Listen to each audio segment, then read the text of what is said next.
누가복음 23장 32절부터 43절까지 또 그분과 함께 사형을 받기 위해 끌려가던 다른 두 범죄자가 있더라. 그들이 갈보리라 하는 곳에 이르자 거기서 그들이 그분을 십자가에 못 박고 그 범죄자들도 못 박았으니 하나는 오른편에 다른 하나는 왼편에 있더라.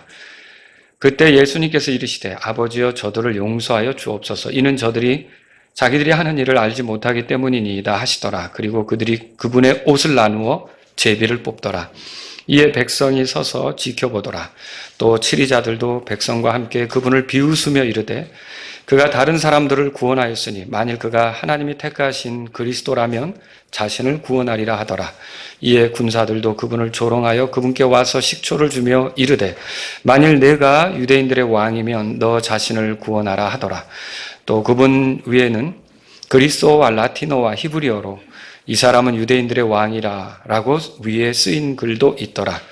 또 매달린 범죄자 중에 하나가 그분을 욕하며 이르되 만일 내가 그리스도라면 너 자신과 우리를 구원하라 하더라. 그러나 다른 하나는 응답하여 그를 꾸짖으며 이르되 내가 동일한 정죄를 받고서도 하나님을 두려워하지 아니하느냐? 우리는 참으로 공정하게 정죄를 받나니 우리는 우리가 행한 일에 합당한 보응을 받기 때문이라. 그러나 이 사람은 아무 잘못도 행한 것이 없느니라 하더라. 자, 42절, 43절 다 같이 읽습니다. 또 그가 예수님께 이르되 주여 주께서 주의 왕국으로 들어가실 때 나를 기억하여 주옵소서 하더라. 이에 예수님께서 그에게 이르시되 진실로 내가 내게 이르노니 오늘 내가 나와 함께 낙원에 있으리라 하시더라. 아멘. 자, 여기 32절에 보세요. 두 범죄자라는 말 찾으셨죠?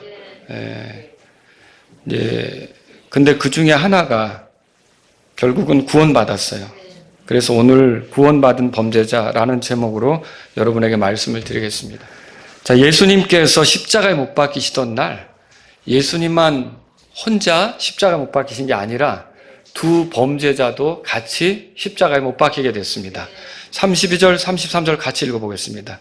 또 그분과 함께 사형을 받기 위해 끌려가던 다른 두 범죄자가 있더라. 그들이 갈보리라 한 곳에 이르자 거기서 그들이 그분을 십자가 못 박고 그 범죄자들도 못 박았으니 하나는 오른편에 다른 하나는 왼편에 있더라. 그러니까 거기에 갈보리 십자가가 몇 개가 세워진 겁니까? 네, 3개가 세워진 거죠. 예수님은 가운데 있었고 두 범죄자는 예수님 좌편, 우편 이렇게 각각 있게 되었다라고 하는 거죠. 자, 그런데 이때 두 범죄자는 처음에 예수님을 욕했습니다. 우리가 어떻게 알 수 있느냐? 마태복음 27장 44절에 보니까 그분과 함께 십자가 못 박힌 강도들도 같은 말로 그분을 욕하더라 그렇게 써 있어요. 십자가 못 박힌 강도들이라고 되어 있어요. 그러니까 그 범죄자들이 강도들이었다는 걸 알 수 있겠죠. 근데 그들이 이제 그분을 욕했다.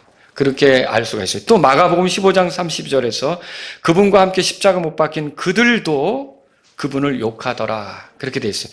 그러니까 처음에는 이 사람들이 다 같이 예수님을 중앙에 놓고 욕을 했었던 거죠. 그렇게 알 수가 있어요. 그런데 오늘 우리가 읽은 본문에 보면 한 범죄자의 태도가 달라졌어요. 그리고 태도만 달라진 게 아니라 그 사람의 운명도 달라진 것을 볼 수가 있어요. 예수님이 그 사람에게 뭐라 그랬느냐? 자, 43절 다 같이 읽습니다. 이에 예수님께서 그에게 이르시되 진실로 내가 내게 이르노니 오늘 내가 나와 함께 낙원에 있으리라 하시더라.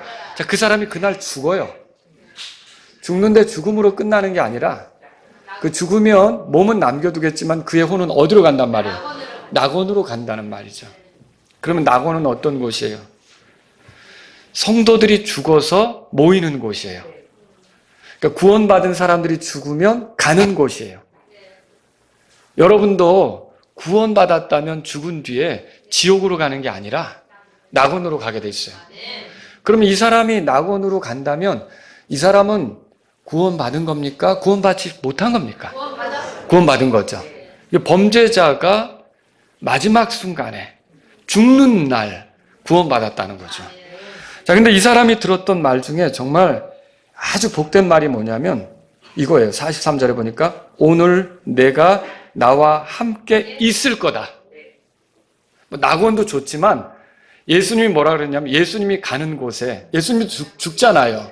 근데 뭐라고 말씀하셨냐면 오늘 너는 나와 함께 있을 거다. 여러분 이건 정말 복입니다. 지옥은 왜 끔찍한 것이냐면 하나님께서 지옥에 들어간 자들과는 함께하지 않습니다. 그분의 긍휼, 그분의 친절, 그분의 호의, 그분의 은혜, 그분의 사랑 이런 것들을 전혀 경험하지 못하게 만드는 곳이 지옥이에요. 지옥에 들어가면 구원받을 수 있어요? 다시 회개할 수 있겠어요? 은혜가 없는데. 믿을 수 있겠어요? 하나님께서 긍휼을 베푸시지 않는데.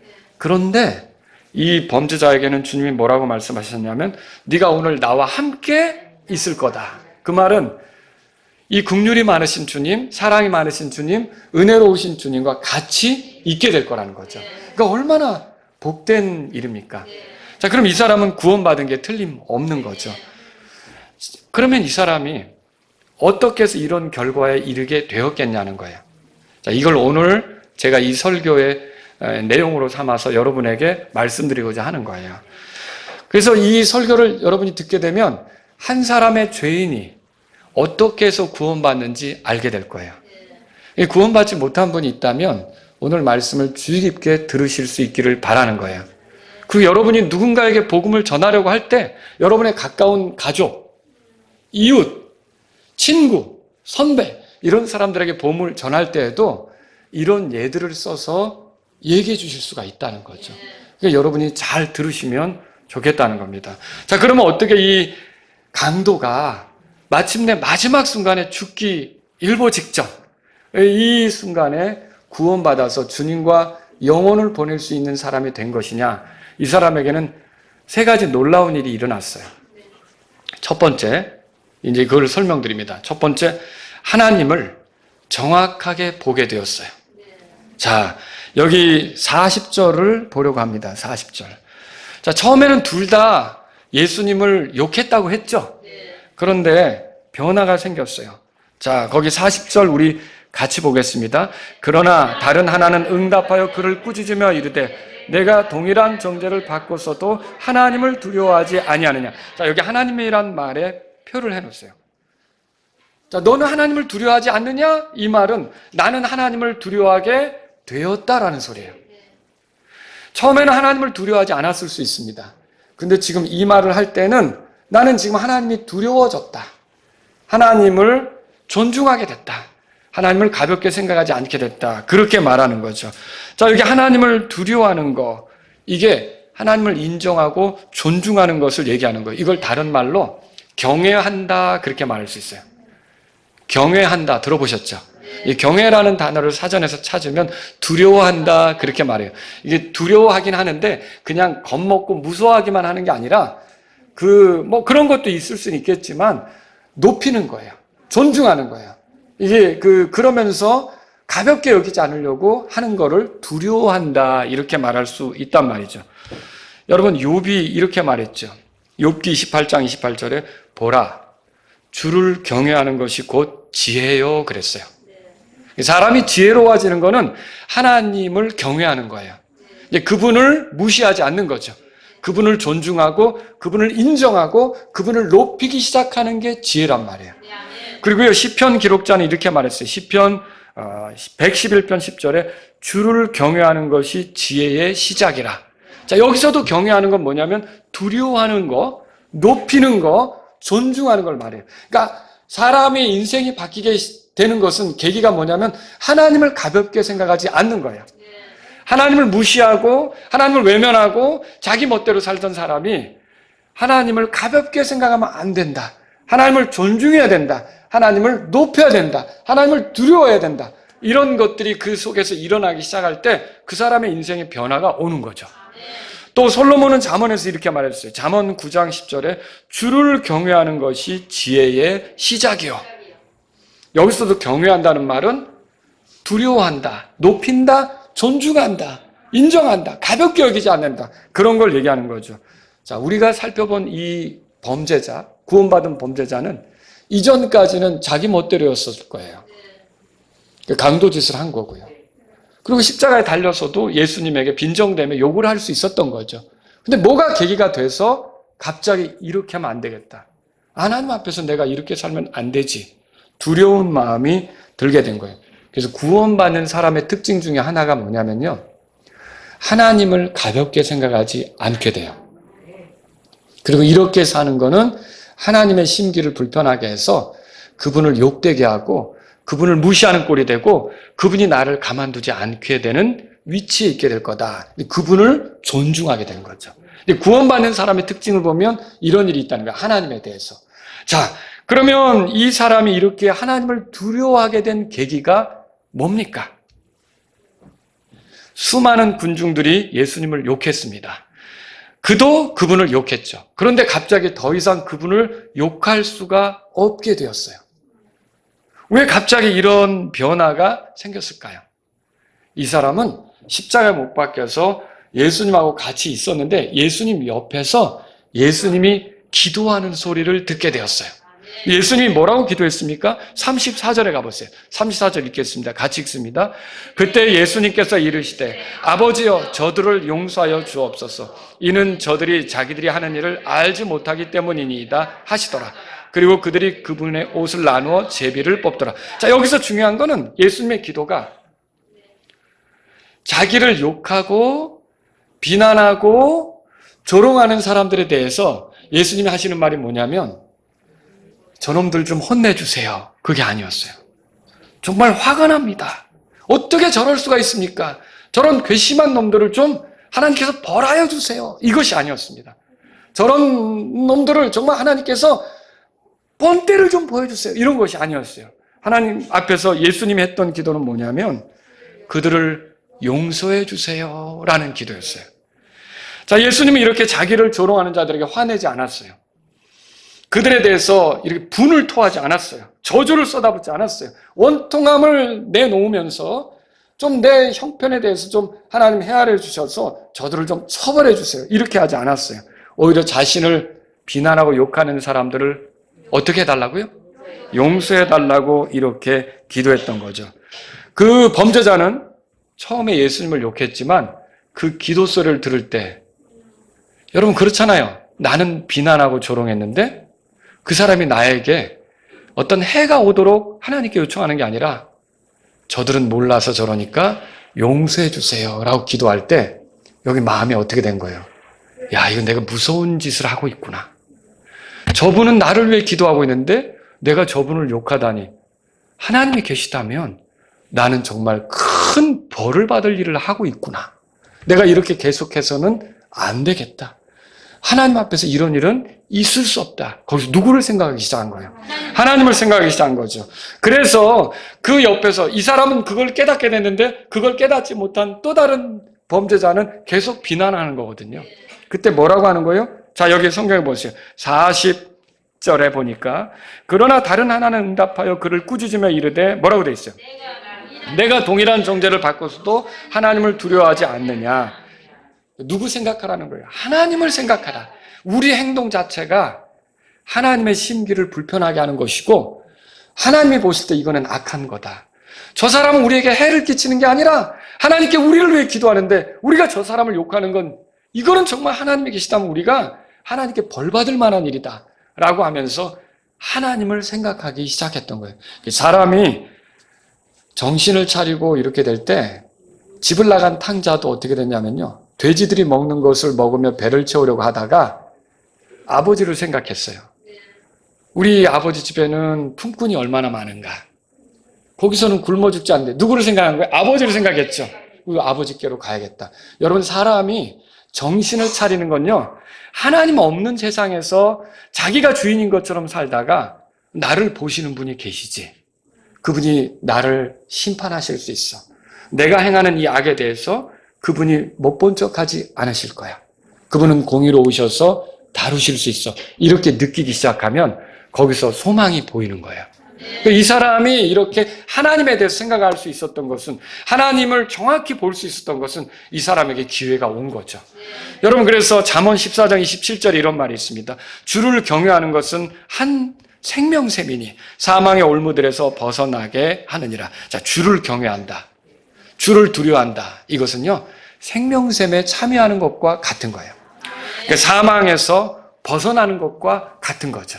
그래서 이렇게 하나님을 두려워하고 마음속으로 하나님을 인정하는 것이 어떻게 보면 시작이요, 출발이 될 수 있는 거죠. 그게 지혜의 시작이라고 성경에 써 있잖아요. 그래서 여러분이 세상 사람들 보세요. 왜 구원받지 못하는가? 하나님 없는 것처럼 생각하고 사는 거예요. 하나님 무시하고 사는 거예요. 자기가 주인인 것처럼 사는 거죠. 이런 환경 속에서는 절대로 구원받을 수가 없습니다.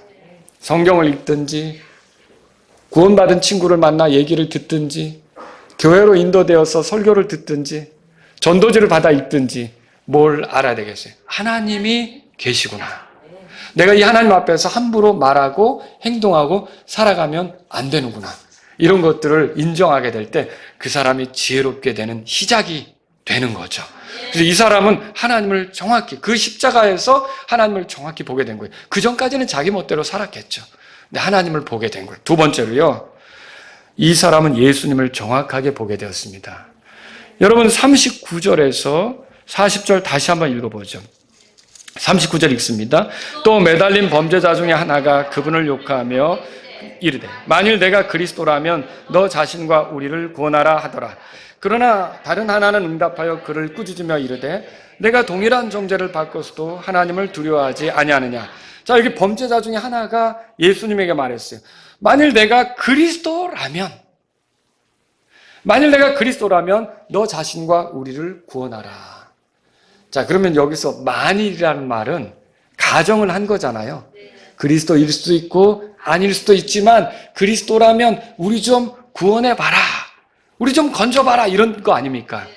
여러분, 이 만일이라는 표현은 어떻게 보면 마귀가 예수님을 시험할 때도 사용했던 표현이에요. 여러분이 성경에서 읽어봤을 거예요. 광야에서 예수님이 성령님과 함께 계실 때 마귀가 찾아와가지고 뭐라고 합니까? 누가복음 4장 3절에 보니까 만일 내가 하나님의 아들이거든 이 돌에게 명령하여 그것이 빵이 되게 하라. 그러면 마귀는 네가 하나님의 아들일 수도 있고 아닐 수도 있지만 이 돌이 빵이 되게 해서 그걸 한번 입증해봐. 그런 거 아닙니까? 또 이렇게 말했어요. 누가복음 4장 9절에 만일 내가 하나님의 아들이거든 스스로 여기서 뛰어내리라. 그럼 만일이라는 말은 뭐예요? 네가 하나님의 아들일 수도 있고 아닐 수도 있지만 뛰어내려봐. 그러면 하나님께서 천사들을 통해 너를 다치지 않게 네 발을 받치겠지. 한번 해봐. 근데 여러분, 이 마귀의 시험이 있기 전 예수님이 침례자 요한에게 침례 받으셨잖아요. 근데 그때 침례 받을 때 하늘로부터 소리가 있었어요. 하늘의 아버지가 물에서 올라오시는 예수님을 향해 뭐라 그랬냐면 이는 내 사랑하는 아들이요 그랬어요. 그러면 예수님은 이미 하늘에 계신 아버지로부터 아들이라는 소리를 들었는데 마귀는 와서 네가 아들인지 아닌지 모르겠지만 만일 네가 아들이라면 한번 그렇게 해봐 이렇게 하는 건데 마귀의 말을 들을 필요가 있어요? 그냥 예수님은 하나님께서 말씀하신 걸 인정하면서 가면 되는 거지 아들일까 아닐까를 입증하려고 시도할 필요가 없다는 것이죠. 이 만일이라는 건 바로 그런 거예요. 그런데 지금 이 십자가에서도 이 사람이 매달린 범죄자 중에 하나가 이렇게 말하는 거예요. 만일 내가 그리스도라면 너 자신과 우리를 구원하라.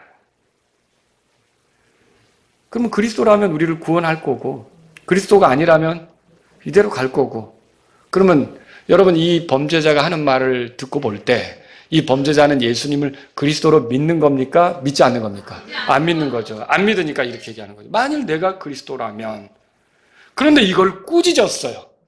다른 범죄자는 꾸짖었어요. 그렇다면 그 사람은 반대로 말할 때 예수님에 대해서 어떻게 생각할까요? 그리스도로 이렇게 생각할 수 있다는 것을 보게 되는 것이죠. 여러분 히브리인들이 그리스도를 기다려왔나요?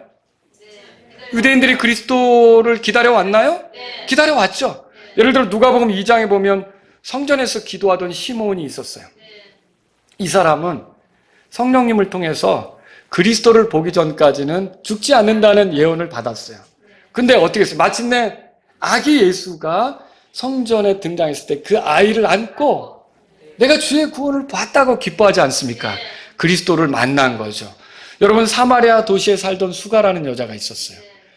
이 여자는 물길로 왔었죠. 남편이 여러 명이나 바뀌었고 그런데 나사렛 예수님 앞에서 뭐라 했습니까? 그리스도가 오시면 우리가 이렇게 경배할 건데 얘기하잖아요. 근데 예수님 뭐라고 말했어요? 너하고 말하고 있는 내가 바로 그다. 그때 이 수가에 사는 그 여자는, 이 사마리아 여자는 자기와 말하고 있는 그 유대인 남자가 그리스도라는 걸 알게 된 거죠.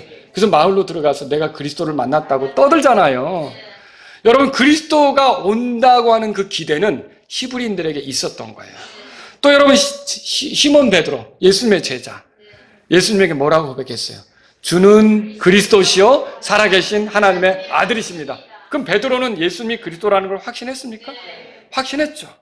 그러니까 이게 히브리인들, 유대인들은요, 이 그리스도가 온다는 기대를 가지고 있었던 거죠.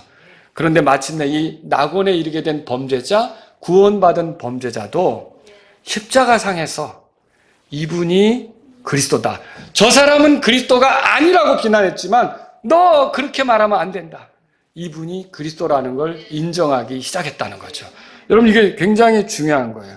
십자가에 결박당할 때 드디어 아무것도 할 수 없을 때 마침내 이 유대 땅을 소란스럽게 했던, 들썩이게 했던 그 나사렛 청년이 그리스도라는 것을 이 범죄자는 제대로 보게 되었던 거죠. 오늘날 많은 사람들이 예수님을 그리스도로 알아보는 데는 좀 이 십자가의 강도처럼 좀 결박당해야, 속박 속에 있어야 그게 가능한 일이 있더라고요. 배부를 때는 외면해요. 일이 순조롭게 잘 풀릴 때는 외면해요. 그런데 조금 이 십자가의 강도는 아무것도 할 수 없었잖아요.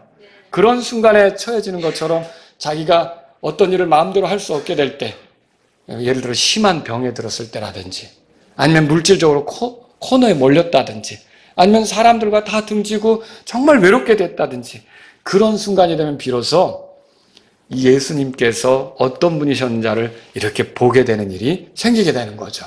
이 십자가의 강도도 그렇게 했어요. 이 십자가의 강도는요, 예수님이 죄 없는 분이라는 걸 보게 됐어요. 그런데 다른 사람의 죄들의 용서를 위해서 십자가 못 박힌 것도 보게 된 거죠. 어떻게 그렇게 됐습니까? 여러분, 이 사람의 말을 보세요. 41절 거기 보세요. 다 같이 읽습니다. 우리는 참으로 공정하게 정죄를 받나니 우리는 우리가 행한 일에 합당한 보응을 받기 때문이라. 그러나 이 사람은 아무 잘못도 행한 것이 없는. 아니, 너와 나는 죄가 있어서 처형받는 게 맞지. 근데 이 사람에게는 죄가 없다. 여러분, 그리스도는 십자가에서 죽으실 때 자기 죄 때문에 죽는 게 아니에요. 죄가 없는 상태에서 의로운 분으로서 희생되는 거죠. 그러니까 이 십자가의 그 강도는, 예수님은 죄가 없는 분인데도 여기에 매달려 있다는 걸 보게 된 거예요. 그리고 저들의 죄들을 용서해달라는 기도 속에서 십자가의 강도가 뭘 깨달은 거냐면, 다른 사람의 죄 용서를 위해서 죄가 없는 분이 여기에 매달린 거구나를 알게 된 거죠. 자, 이 십자가의 강도가 유대인이겠죠? 유대인이죠. 그럼 유대인이라면 구약의 예언을 알까요, 모를까요? 알겠죠. 여러분 한번 이사야서 찾아보세요. 이사야서 53장에 가보세요. 이게 여기에 예수님에 관한 예언이 있죠. 마가는 이 사건을 놓고서 뭐라고 말했냐면, 마가복음 15장 28절 제가 읽어드립니다. 이에 그가 범법자들과 함께 계수되었도다 하신 성경 기록이 성취되었다. 예수님이 범법자들과 함께 계수되었다. 그 예언이 성취됐다는 말이죠. 12절을 보려고 합니다. 12절. 11절은 제가 읽을게요. 그분께서 그의 혼이 해산의 고통을 치른 것을 보고 만족하시리라. 나의 의로운 종이, 예수님 가리키는 거예요. 자기 지식으로 많은 사람을 의롭게 하리니, 예수님 때문에 우리가 의로운 신분을 얻게 되는 거죠. 이는 그가 그들의 불법들을 담당할 것이기 때문에, 예수님이 십자가에서 우리의 불법들을 담당하는 거 아닙니까? 자, 12절 다 같이 읽습니다. 그러므로 내가 그에게 위대한 자들과 함께 나눌 몫을 나누어 줄 것이며 그가 강한 자들과 노력한 것을 나누리라. 이는 그가 자기 혼을 쏟아 죽기까지 하며 그가 범법자들 중에 하나로 계수되었기 때문이라. 그가 많은 사람의 죄를 담당하였은즉 범법자들을 위해 중보하였느니라. 자, 이 예언이 뭐예요? 그리스도가 오시면 범법자들 중에 하나로 계수된다고 그렇게 말하고 있어요. 그러니까 이 십자가에 못 박혔던 강도가, 범죄자가 이 예언을 어느 정도 알고 있었다면 십자가 못 박히는 그런 그리스도는 죄가 없는데도 범법자로 취급받는다는 걸 알았겠죠. 그렇죠? 그런데 결국 왜 그렇게 된 거예요? 여기 보니까 많은 사람의 죄를 담당하였은즉. 찾으셨죠? 네, 많은 사람의 죄를 담당하기 위해서. 그 다음에 중보라는 말에 표현을 써요. 이 중보는 뭐예요? 변호하는 것과 같아요. 죄인 편에 서서 죄인의 그런 입장에 서서 말해주는 거죠. 이게 중보예요. 예수님께서 아버지요, 저들을 용서하여 주십시오. 이는 저들이 자기들이 하는 일을 알지 못하나이다. 이게 뭐예요? 중보하는 거죠. 이런 일을 하신 분이 예언되어 있었는데 실제로 내 옆에 있는 분이 바로 그 일을 하고 있더라. 이것을 보게 된 거예요. 그러니까 십자가의 강도는 예수님을 그리스도로 죄가 없는 분으로 죄인을 위해 중보하시는 분으로 보게 된 거죠. 또 예수님께서 왕이신 것도 보게 됐어요. 여러분 오늘 본문으로 돌아가 보세요. 거기 37절에 보세요. 군사들이 예수님을 비난했죠. 37절 읽겠습니다. 이르되 만일 내가 유대인들의 왕이라면 너 자신을 구원하라 하더라. 여기 또 만일 그랬죠. 왕이라고 믿는 거예요, 안 믿는 거예요? 안 믿는 거죠. 근데 왕이라면 한번 너 자신을 구원해봐. 그렇게 얘기하는 거죠. 실제로 38절에 예수님이 죽을 때 그 위에 명패에 이렇게 써 있어요. 다 같이 읽습니다. 또한 그분 위에는 그리스도와 라틴어와 히브리어로 이 사람은 유대인들의 왕이라 라고 위에 쓰인 글도 있더라. 자, 그런데 예수님은 유대인의 왕이라 이렇게 썼지만 많은 사람들이 예수님을 왕으로는 실제적으로 믿지는 않은 거예요.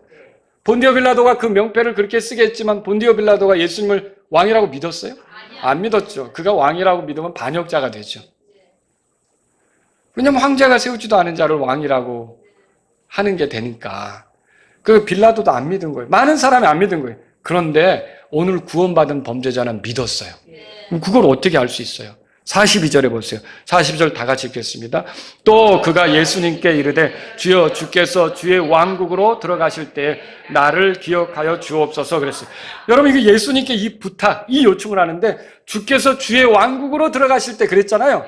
그러면 당신에게는 왕국이 있다는 거예요, 없다는 거예요? 있다는 거죠. 그러니까 당신은 왕국을 가지셨습니다. 당신의 왕국이 분명히 있습니다. 당신은 그 왕국의 왕입니다. 그러면 이 범죄자는 예수님을 왕으로 믿은 겁니까? 예, 믿은 거죠. 그리고요, 부활할 것도 믿었어요. 여러분, 만일 어떤 사람이 죽음으로 끝난다면 그 사람에게 부탁하겠습니까? 잘 가세요. 이렇게만 하죠. 그 죽음으로 끝난다면 무슨 부탁을 하겠어요? 그런데 예수님에게 이 부탁을 하는 거예요. 주의 왕국에 들어가실 때 저 좀 기억해 달라고 부탁을 하는 거예요. 그러면 이게 예수님이 십자가에서 죽는 것으로 끝나는 게 아니라 다시 살아난다는 것을 알고 있는 거죠. 우리를 위해 중보하실 거고 왕으로서 다시 오실 거고 이것을 이 십자가의 강도가 거기서 믿었던 거죠. 그러니까 이게 십자가의 강도가 가볍게 한마디로 툭 던져가지고 구원받은 게 아니에요.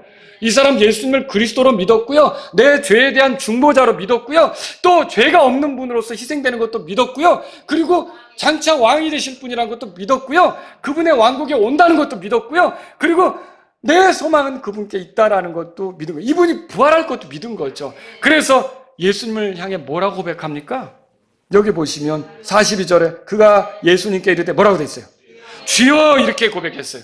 자, 이 고백의 진실함을 예수님이 알까요, 모를까요? 예, 이 사람이 마음으로부터 예수님에게 주여 하는지 건방지게 하는지 알까요, 모를까요? 아시죠? 왜요? 예수님은 하나님이신데 그 사람의 속마음에 있는 것을 꿰뚫어 보지 못하겠습니까? 예수님께서 네가 오늘 나와 함께 낙원에 있을 거다라고 말한 건 이 사람이 예수님 향해 주여라고 고백한 게 진실한 고백이라는 걸 아신 거죠. 그러니까 이 사람은 예수님을 뭐로 믿은 거예요? 주님으로 믿은 거죠. 로마서 10장 9절 10절에 곧 내가 만일 내 입으로 주 예수님을 시인하고 하나님께서 그분을 죽은 자들로부터 살리신 것을 일으키신 것을 내 마음속으로 믿으면 구원을 받으리니 이는 사람이 마음으로 믿어 의에 이르고 입으로 시인하여 구원에 이르느니라. 여러분 읽어보셨죠? 그러니까 이 예수님을 향해서 주여라고 한 고백은 결정적이었어요. 자기의 마지막 소망 이걸 누구에게 건 겁니까? 예수님께 건 거죠. 그래서 예수님께 주여 나를 기억해 주세요. 이렇게 말했던 거예요. 자, 이게 뭐와 같으냐면 여러분 세리하고 바리새인이 성전에서 올라가서 기도한 거 아시죠? 근데 바리새인도 기도했어요. 세리도 기도했어요. 누가 의롭다함을 얻고 그 산을 내려갔습니까? 성전을 내려갔습니까? 세리가 의롭다함을 얻고 내려갔죠. 바리새인은 뭐 기도했어요? 나는 일주일에 2번 금식하고 나는 11조도 바치고 나는 저 사람 같지 않고. 다 누구 자랑이에요? 자기 자랑이죠. 자기가 그렇게 경건하게 산다는 거예요. 자기가 그렇게 하나님 섬기며 산다는 거죠. 그런데 하나님은 바리새인을 의롭다고 인정하지 않았어요. 오히려 세리를 의롭다고 인정하고, 그걸 예수님 말씀하셨잖아요. 그럼 세리는 뭐라고 기도했는데요? 주여, 죄인인 나를 불쌍히 여겨달라고, 죄인인 나를 긍휼히 여겨달라고 그렇게 기도했잖아요. 마치 그와 같이 그 세리의 기도처럼 주여, 저를 좀 기억해 주세요. 여러분 이해하시겠죠? 그것이 바로 이 구원받은 범죄자가 보인 모습이라는 거죠. 그러니까 구원받은 범죄자는 그 십자가상에서 마침내 저들의 죄들을 용서해 주세요라고 그 기도하는 소리를 들으면서 이분이 죄가 없는데 죄인들의 용서를 위해서 중보하기 위해 하나님께서 보내시기로 했던 그 그리스도가 맞고, 그 그리스도라면 죽음으로 끝나는 게 아니라 이분은 부활할 거고 이분은 왕으로 올 거고 나의 이 그 소망은 이분께 걸어야겠다. 이분이 내 구원자다. 이분이 내 주님이시다라고 예수님을 알아본 거죠. 여러분 누가 구원받습니까? 예수님을 알아보는 사람, 예수님이 누군지를 정확히 알아보는 사람이 구원받는 거죠. 세 번째로 들으신 말씀이 있어요. 이 사람은요, 하나님을 정확히 알았죠? 예수님을 알았어요. 그 다음에 자기 자신을 정확하게 알게 됐어요. 그는 스스로 죄인임을 보았어요. 40절 41절에 보세요. 그러나 다른 하나는 응답하여 그를 꾸짖으며 이르되 내가 동일한 정죄를 받고서도 하나님을 두려워하지 아니하니. 정죄를 받았다. 너랑 나랑은 죄인이라 판정을 받는 게 맞다, 그 소리예요. 그리고 41절에 우리는 참으로 공정하게 뭐라고 돼 있어요? 정죄를 받나니. 그러니까 너랑 나랑은 죄인이라는 소리를 들어 마땅하다. 의로운 구속이 없다. 죽어 마땅하다. 심판받아 마땅하다. 죄인 아니냐? 우리는 죄인이다. 그런데 어떻게 죄도 없는 이 사람을 비난할 수 있느냐? 너랑 나랑은 죄인이다. 여러분 뭐 얘기하는지 아시겠죠? 자기가 죄인인 것을 인정했던 거예요. 누가 구원받습니까? 자기가 죄인인 것을 인정하는 사람이 구원받아요. 그러니까 어떤 사람이 예수님이 하신 일도 알고 하나님이 어떤 분이신지도 알고 어떻게 예수님이 십자가에서 무슨 일을 하셨는지도 알지만 왜 그렇게 구원받기가 어려우냐? 자기가 죄인인 것을 깊이 인정하지 못하는 거예요. 그러니까 하나님의 말씀대로 살지 못한 것, 하나님을 기쁘게 할 목적으로 존재하지만 그 목적을 이루지 못하는 것, 그리고 하나님 말씀을 늘 어기면서 사는 것, 이런 것들을 통해서 자기가 얼마나 심각한 죄인인지를 깨닫지 못하니까, 인정하지 않으니까 구원받기가 어려운 거죠. 그것에 비하면 이 사람은 어땠어요? 자기가 정죄받아 마땅하다, 심판받아 마땅하다, 죽어 마땅하다, 죄인이다, 이걸 인정했던 거죠. 누가 구원받는 거예요? 그러니까 자기가 죄인인 거를 똑바로 볼 줄 아는 사람. 그래서 이사야는 주님의 부르심이 있기 전에 이사야서 6장 5절에 내게 화가 있도다. 이는 내가 부정한 사람이며 부정한 입술을 가진 백성 한가운데 거함으로 내가 망하게 되었기 때문이라. 내가 죄 가운데 사는 사람으로 망하게 됐다. 이걸 봤죠. 또 여러분 베드로는 주 앞에서 오 주여 나를 떠나소서 이는 내가 죄 많은 사람이기 때문이니이다. 누가복음 5장 8절에 자기가 죄 가운데 있다는 것을 보았단 말이에요. 사람이 구원받지 못하는 이유 중에 하나는요, 이렇게 자기가 죄인인 것을, 하나님 앞에 죄인인 것을 모르는 거예요. 그래서 구원받기가 어려운 거예요. 그런데 하나님을 대적해온 죄가 있고 자기는 죄인이 틀림없다. 이대로는 하나님의 진노의 대상이다. 하나님의 심판을 받을 수밖에 없다라는 것을 깨달은 사람이 있다면 예수님이 소망이 되세요. 그 사람은 구원받을 수 있어요. 또 이 사람은 뭘 봤냐면요, 거기서 자기가 죄인인 것뿐만 아니라 자기 스스로 무능하다는 것도 보았어요. 왜 그걸 알 수 있느냐? 자기가 뭔가를 할 수 있다면 자기가 해보려고 했겠지만 누구에게 부탁을 했어요? 예수님에게 부탁했어요. 여러분 가룟 유다가 죄인인 거 맞죠? 베드로도 죄인인 거 맞죠? 근데 우리는 베드로는 구원받았다고 말하고 가룟 유다는 구원받지 못했다고 말해요. 왜 그 차이가 있죠? 베드로는 자기의 죄 문제를 예수님에게 의탁한 것이고요. 가룟 유다는 자기 죄 문제를 예수님께 의탁한 게 아니라 스스로 해결하려고 했던 거예요. 이 엄청난 차이가 있는 거죠. 근데 이 십자가에 못 박힌 강도 범죄자는 어때요? 자기의 이 죄, 자기의 구원 문제, 자기의 영혼에 관한 문제를 누구에게 부탁하는 겁니까? 이게 자기가 할 수 있다면 그렇게 안 하겠죠. 입 다물고 있겠죠. 그런데 자기 힘으로 할 수 없으니까 예수님께 주여, 주께서 주의 왕국으로 들어가실 때 저 좀 기억해 주세요. 예수님께 부탁하는 거 아닙니까? 여러분, 누가 구원받느냐면 내 힘으로 안 된다는 것을 깨달아야 돼요. 하나님을 감동시키는 거, 하늘나라에 들어가는 거, 구원받는 거, 이게 내 힘으로 안 된다는 것을 깨달은 사람이, 내가 20년을 교회 다녔다, 이걸 자랑거리로 들고 오는 사람은 구원받을 수 없어요. 내가 안수집사를 15년을 했다, 이거 자랑거리로 들고 오는 사람은 구원받을 수 없어요. 남들은 못하는 방언을 내가 10년째 하고 있다, 이거 들고 오는 사람은 구원받을 수 없어요. 여러분, 이 사람 보세요. 이 십자가의 강도가 낙원에 들어가기 위해서 한 일이 뭔가? 예배당에 갔어요? 갈 수가 없어요. 지금 발이 못 박혀 있어요. 이 사람은 예배당에 헌금을 드렸어요? 드릴 수가 없어요. 이 사람 손도 못 박혀 있어요. 이 사람 침례를 받았어요? 아니요, 침례도 받을 수 없어요. 그 몸이 꽁꽁 묶여 있어요. 자, 이 사람이 봉사활동이나 구제활동 많이 했어요? 아니요, 그거 할 수 없어요. 하나님을 감동시키기 위해 어떤 행동을 하나라도 할 수가 있어요? 못해요. 왜요? 그 행동을 할 수 있는 몸이 완전히 결박당한 상태니까. 그러니까 여러분, 이걸 통해서 우리가 뭘 할 수 있어요? 그냥 이 사람이 할 수 있는 건 단지 한 가지예요. 마음으로 믿고 예수님께 맡긴 거예요. 이게 믿음이죠. 이게 믿음이죠. 이 사람이 구원받은 게 행위로 구원받은 거예요? 믿음으로 구원받은 거예요? 믿음으로 구원받은 거예요. 이 사람 자체가 뭘 보여주냐면 행위로는 도대체 구원받을 수 없다는 것을 보여주는 거예요. 자, 로마서 4장으로 가보세요. 그래서 로마서 4장.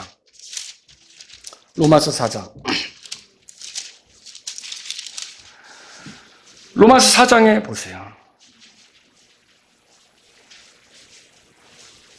4절에 이제 일하는 자에게는 그 품삯을 은혜로 여기지 아니하고 다만 빚으로 여기느니라. 여러분들이 일을 통해서 구원받는다면 구원은 싹시죠. 그리고 이 열심히 일했는데 구원을 안 준다? 하나님 빚진 거예요. 근데 하나님은 그런 방식으로 하는 게 아니라는 거예요. 5절을 다 같이 읽습니다. 그러나 일을 하지 아니할지라도 불경건한 자를 의롭게 하시는 일을 믿는 자에게는 그의 믿음이 의로 여겨지느니라. 그러니까 일하고 상관이 있어요, 구원이? 없죠. 6절. 심지어 다윗 또한, 다윗이 구약의 인물이죠. 이 율법 시대에 살던 인물이 행위가 없어도 여기 줄을 거뒀어요. 행위가 없어도 행위하고 상관없어요. 하나님께서 의를 전가해 주신 사람의 복됨을 묘사하였으니 7절 다 같이요. 이르되 자기 불법들을 용서받고 자기 죄들이 가려진 자들은 복되도다. 그러니까 행위로 죄들이 가리움 받습니까? 아니죠. 이 십자가 박힌 강도를 보세요. 뭘 할 수 있었어요? 아무것도 못해요. 내가 천국에 가기 위해서 뭐 좀 하겠다고 생각하면 여러분은 구원받을 수 없습니다. 천국에 못 갑니다. 그러나 나는 아무것도 할 수 없다. 예수님이 지금 내 옆에서 십자가에 달려 저렇게 죽으시는 것이 내 죄를 해결하기 위한 것이고 이분을 통해서만 내 죄들을 용서받을 수 있다고 믿고 예수님께 소망을 두면 여러분은 구원받을 수 있는 거죠. 그 여러분이 이걸 알아야 돼요. 그 위에 가보세요. 로마서 3장 27절에 그런즉 자랑할 것이 어디 있느냐? 전혀 없느니라. 구원받는 데 있어 우리가 자랑할 게 있어요? 내가 교회에 이렇게 오래 다녔으니 내가 구원받는 게 맞지. 안 된다는 거예요. 행위의 법으로냐? 아니라 그랬어요. 다만 믿음의 법으로니라. 28절 다 같이 읽습니다. 그러므로 우리가 결론을 내리노니 사람은 율법의 행위들과 상관없이 믿음으로 의롭게 된. 여기도 행위들과 상관없이 여기 표현을 했어요. 그러니까 사람이 의롭게 되는 건 율법을 지키는 걸로 구원받는 거예요? 아니라고 성경에 써 있잖아요. 그래서 여러분이 십자가 박힌 강도를 통해 볼 때 뭘 제대로 봐야 되냐면, 이 사람은 아무것도 할 수 없는 사람이지만 단지 자기 옆에서 자기 죄 때문에 죽으시는 예수님을 의지한 걸로 구원받은 거구나. 여러분 그렇습니다. 구원받는 건 바로 그런 거라는 거예요. 이렇게 자기가 죄인인 것을 정직하게 인정하고 예수님을 그리스도, 하나님 앞에서 자기를 위해 중보하시는 분, 자기의 죄 용서를 위해서 죄가 없는데도 희생되시는 분, 그래서 죽지만 죽음으로 끝나지 않고 부활하셔서 나를 영원한 구원으로 이끄실 왕이신 그분, 주님이신 그분으로 믿는다면 그 사람은 구원받는다는 거죠. 그러니까 여러분과 저는요, 행함과 상관없이 구원받는다는 걸 알아야 되는 거예요. 모든 사람이 죄를 지었습니다. 죄인 아닌 사람은 아무도 없어요. 이 구원받은 강도처럼 범죄자입니다. 세상에는 이렇게 두 종류의 죄인이 있는 거예요. 끝까지 예수님 반대편에 서서 구원의 길을 놓쳐버리고 영원한 멸망으로 떨어지는 죄인이 있고요. 비록 죄인이었지만 예수님이 어떤 분인지를 알아보고 예수님께 믿음을 두고 예수님을 신뢰해서 구원받는 죄인이 있는 거죠. 여러분은 어느 쪽입니까? 여러분 구원받은 죄인입니까? 용서받은 죄인입니까? 예, 하나님 앞에 받아들여진 사람들이냐는 거죠. 여러분 오늘 죽어도 낙원에 이를 수 있겠습니까? 예, 그것이 나의 거처고 주님이 나와 영원히 함께하는 분이신 것을 믿으십니까?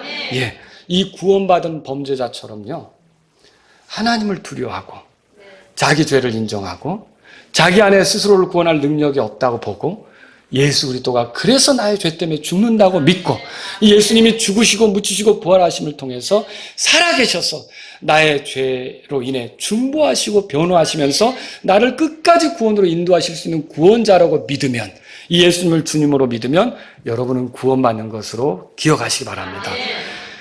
그런데 여기 또 중요한 게 있어요. 구원받는데 오랜 시간이 걸립니까? 일주일, 아니 한 달? 아니 신학교 과정은 나와야 되지 않는가? 아니면 주일학교 기본 코스는 맞춰야 되는 게 아닌가? 오늘 우리 주일학교 기초공부 책거리 했어요. 네, 책거리 했어요. 끝냈어요. 한 반년 정도 이렇게 한 공부를 끝냈어요. 근데 여러분 이런 과정을 거쳐야 구원받습니까? 아니죠. 여러분 이 사람은요, 십자가 강도는 그날 아침에 십자가에 이제 가기 위해서 형벌 이제 선고받고 또 예수님과 같이 십자가를 끌고 가서 거기서 바로 예수님을 통해서 그날 해가 지기 전에 구원받은 거예요. 죽기 전에 구원받은 거예요. 그럼 구원받는데 이렇게 오래 걸립니까? 아니요. 바로 이 순간 예수님이 나의 죄 때문에 죽으셨다. 부활하셨다. 나의 죄들을 하나님 앞에서 용서받게 하시려고 희생물이 되셨다. 그리고 부활하셔서 나의 중보자가 되시고 변호자가 되시고 끝까지 나를 구원으로 이끄실 것이다. 지금 이 세상은 어선하지만 그분이 다시 오셔서 자신의 왕국을 세우실 영원한 왕이시다. 이렇게 예수님을 생각하는 사람은 오늘 이 순간도 구원받을 수 있다는 거죠. 여러분 다 구원받아서 주님과 함께 영혼을 보낼 수 있기를 바랍니다. 다 같이 일어서시겠습니다. 오늘 이 말씀을 들으신 여러분 가운데 하나님, 이 범죄자의 모습을 통해서 제가 소망을 갖습니다. 저도 이 범죄자처럼 예수님 반대편에 서서 예수님을 조롱하고 비난하고 무시하고 하나님 없는 것처럼 인생을 살아왔지만 오늘 내가 예수님 앞에서 하나님 앞에 내 자신이 얼마나 어리석은 죄인인지를 인정하고 예수님을 내 구주로 모시기를 원합니다. 이런 분이 있다면 이 시간 주님 앞에 나가십시오. 여러분 오늘 죽어도 낙원에 이르는 게 충분합니까? 여러분은 낙원에 이르는 사람이 되는 게 맞습니까? 이렇게 나를 낙원에 이르게 하신다면 아버지, 내 나머지 삶은 나를 구원하신 하나님을 위하여 살기를 원합니다. 하나님께 영광을 돌리며 살기를 원합니다. 이런 분이 있다면 이 시간 주님 앞에 나가십시오. 그리고 아직도 구원받지 못한 범죄자들, 그 죄인들, 이런 사람들이 이 십자가의 강도, 구원받은 사람처럼 구원받게 되는 일이 있도록 제가 부지런히 복음을 전하기를 원합니다. 이런 분이 있다면 이 시간 주님 앞에 나아가십시오.